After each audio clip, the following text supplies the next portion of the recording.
Hello good morning everyone so welcome back to my another shorts. तो सकाଳେ सकाଳେ fresh होइकी आमे कुआडे बाहरिलु आ खरा मुंड उपरे बोली देखंतु एमाने पूरा पेयर होइकी केमति गोटे दुपट्टा को 2 जण पकेइकी जाउथिले।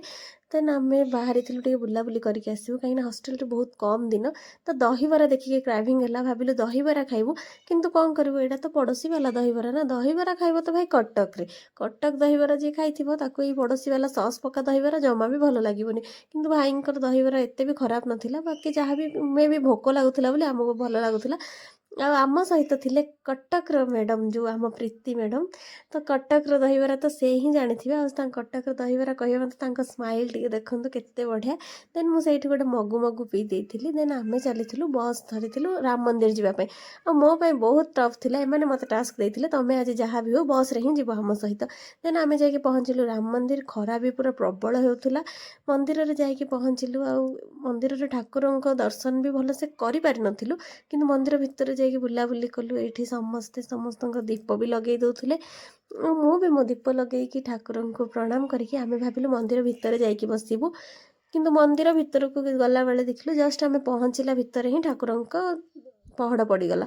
ତ ଆମେ ସମସ୍ତେ କିଛି ଟାଇମ୍ ମନ୍ଦିରକୁ ଯାଇଛୁ ବୋଲି ଆମର ଯେମିତି ହିନ୍ଦୁ ଧର୍ମରେ ଅଛି ମନ୍ଦିର ଭିତରେ ଏମିତି ବାହାରକୁ ଆସନ୍ତିନି ବସିକି ହିଁ ଟିକେ ଆସନ୍ତି ତ ଆମେ ବସିକି ଟିକେ ମଜାମସ୍ତି କରିକି ସେଇଠୁ ପୁଣି ବାହାରିଲୁ ଇସ୍କନ ଯିବା ପାଇଁ।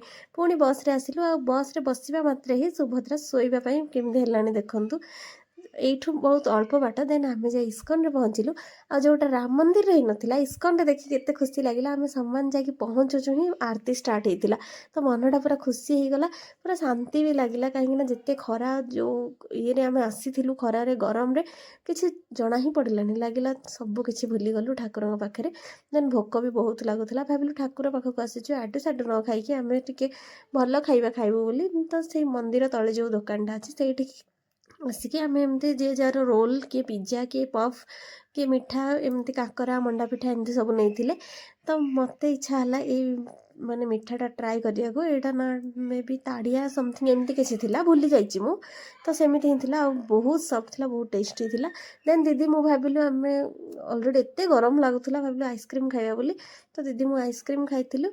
ତ ଦିଦି ଏଇଠି ମୋ ଫ୍ଲେଭର ଦିଦିର ଫ୍ଲେଭର କିଛି ବି ଅଲଗା ନଥିଲା କିନ୍ତୁ ସେ ତଥାପି ତାଙ୍କ ଫ୍ଲେଭରଟା ମୋତେ ଟେଷ୍ଟ କରାଉଥିଲେ। ତ ଗୋଟେ ପାଖରେ ଭଉଣୀ ଥିଲେ ମାନେ ଏତିକି କେୟାର ମିଳିବ ସେଇଟା ମୁଁ ବହୁତ ଭଲ ଭାବରେ ଜାଣିସାରିଛି କାହିଁକିନା ମୋର ବହୁତ ଭଉଣୀ ଅଛନ୍ତି ମୋ ଦିଦି ବି ମୋ ପାଖରେ ଏମିତିରେ ରହୁଛନ୍ତି। ତ ଏତିକି ଥିଲା ଆଜିର ବ୍ଲଗ୍ ଦେନ୍ ଆମେ ବାହାରିଲୁ ପୁଣି ରିଟର୍ନ କରିବାକୁ। ଟାଟା ଏଭ୍ରିୱାନ୍ ଦେଖା।